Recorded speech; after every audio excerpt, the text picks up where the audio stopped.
आप सुन रहे हैं इब्ने सफी की इमरान सीरीज, ड्रामा चट्टानों में फायर।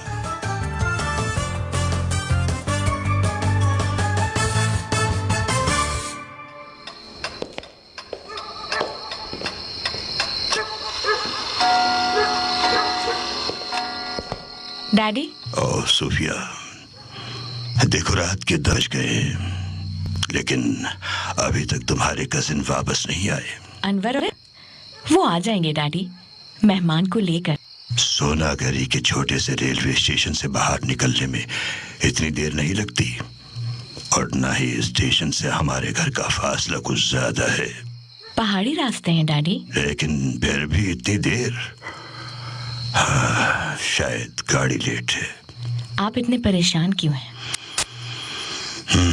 मैं कहता हूँ कि आखिर तुम्हारी नजरों में इन वाकयात की कोई अहमियत क्यों नहीं? मैंने ये कभी नहीं कहा। मैं ब्रिटिश इंडियन आर्मी का रिटायर्ड कर्नल हूँ। दूसरी जंग अजीम में एक पूरी बटालियन की कमांड मेरे सुपुर्द थी। अगर मैं किसी से खाइफ हूँ तो फिर जरूर कोई खौफ सदा करने वाली बात है। जब ही तो मैं खाइफ हूँ। मेरा मतलब तो सिर्फ ये है कि बहुत ज्यादा फिक्र करके जहन को थकाने से क्या फायदा। अब मैं इसे क्या करूं कि हर लम्हा मेरी उलझनों में इजाफा ही होता जाता है। क्या कोई नई बात है? क्या तुमने वो सुपरिटेंडेंट फैयाज का तार नहीं पढ़ा? पढ़ा है, और मैं इस वक्त उसी के मुतालिक बात करने आई हूँ। तो तुम भी उसकी वजह से उलझन में मुब्तला हो गई हो? जी हाँ। आखिर उसका मतलब क्या है? उन्होंने लिखा है कि एक ऐसा आदमी भेज रहा हूँ जिससे आप लोग तंग ना आ गए तो काफी फायदा उठा सकेंगे। मैं कहती हूँ ऐसा आदमी ही क्यों जिससे हम तंग आ जाएं? और फिर वो कोई सरकारी आदमी भी नहीं है। बस यही चीज मुझे भी उलझन में डाले हुए है। सूफिया, आखिर वो किस किस्म का आदमी है? हम तंग क्यों आ जाएंगे? उन्होंने अपने ही महकमे का कोई आदमी क्यों नहीं भेजा?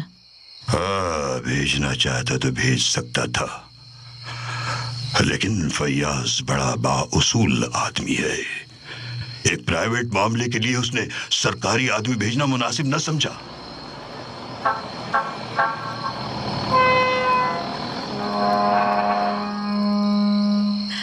शायद वो लोग आ गए। सॉरी अंकल, हमें देर हो गई, गाड़ी 1 घंटा लेट थी। ओह अनवर, आरिफ कहाँ है? और ये मेहमान कहाँ है? आरिफ मेहमान का सामान उतरवा कर आ रहा है अंकल। आ गए वो दोनों भी। लीजिए अंकल, हम आपके मेहमान को ले आए हैं। जी अस्सलाम वालेकुम। तो आपको सुपरिटेंडेंट फैयाज ने भेजा है। वो अच्छे तो हैं? अच्छा तौबा कीजिए, निहायत नामाकूल आदमी है। क्यों नामाकूल क्यों? बस यूं ही। मेरा ख्याल है कि नामाकूलियत की कोई वजह नहीं होती। खूब, आपकी तारीफ। अजी, अब अपने मुंह से अपनी क्या तारीफ करूं? अनवर, आरिफ, क्या बदतमीजी है? मैंने आपका नाम पूछा था। कब पूछा था? अभी। लगता है तुम दोनों की शामत आ गई है। सॉरी अंकल, हम यहाँ से जा रहे हैं। आपने अपना नाम नहीं बताया। Ali Imran, MSc PhD Oxon. जी, क्या आपको अपने यहाँ आने का मकसद मालूम है? मकसद? जी हाँ, मकसद मुझे मालूम है, इसीलिए मैं अपनी एयरगन साथ लाया हूँ। एयरगन? जी हाँ, मैं हाथ से मक्खियां नहीं मारता। मैं नहीं समझ सकता कि फैयाज ने बेहूदगी क्यों की है। देखिए, है ना नामाकूल आदमी। मैंने तो पहले ही कहा था। आप कल पहली गाड़ी से वापस जाएं। नहीं, मैं 1 हफ्ते का प्रोग्राम बनाकर आया हूँ। जी नहीं, शुक्रिया। मैं आधा मुआवजा देकर आपको रुखसत करने पर तैयार हूँ। आधा मुआवजा क्या होगा?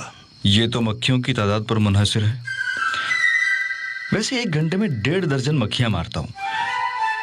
और बस बस मेरे पास फजूलियात के लिए वक्त नहीं है। डैडी प्लीज, क्या आपको तार का मजमून याद नहीं? तुम ठीक कहती हो। आप मिस्टर, जरा ये बंदूक दिखाइए जो आप अपने साथ खिलाफ चढ़ा कर लाए हैं। ये लीजिए जनाब। खिलाफ उधर से उतरता है, मैं उतार दूं? बस मुझे मालूम है। क्या फैयाज ने तुम्हें बताया नहीं कि मैं रिटायर्ड कर्नल हूं? अरे ये क्या बेहूदगी है? ये तो सचमुच की एयरगन है। मैं कभी झूठ नहीं बोलता। यू डैम फूल, मैं कितने बड़े खतरे में हूं और तुम अपने साथ ये बंदूक लेकर आए हो। एयरगन, हवाई बंदूक, छर्रे वाली बंदूक जिससे बच्चे चिड़िया मारते हैं, गुब्बारे पर निशाना लगाकर गुब्बारे मारते हैं। ओहो डैडी प्लीज, आप चलिए यहाँ से, जरा आराम कर लीजिए।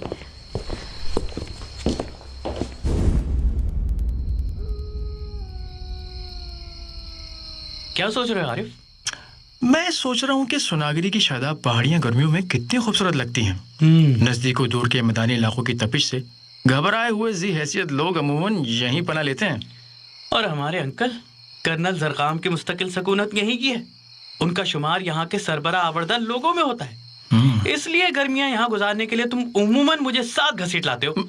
मैं घसीट लाता हूँ? इस दफा यहाँ आने के लिए तुम मुझसे ज्यादा बेताब थे। क्या तुम्हें याद नहीं? हाँ वैसे अब ये अहमक आ गया है, अब तो वक्त अच्छा गुजरेगा, है ना?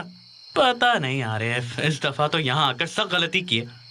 कर्नल साहब ख्वामखा खुद भी बोर होते हैं और दूसरों को भी बोर करते हैं। ये तुम्हारी ज्यादती है अनवर। इन हालात में तुम भी वही करते जो वो कर रहे हैं। कहाँ के हालात और कैसे हालात? ये महज उनका वहम है कि किसी दुश्मन की तरफ से खतरा है। आधी रात जागकर गुजारनी पड़ती है। हाँ ये तो है।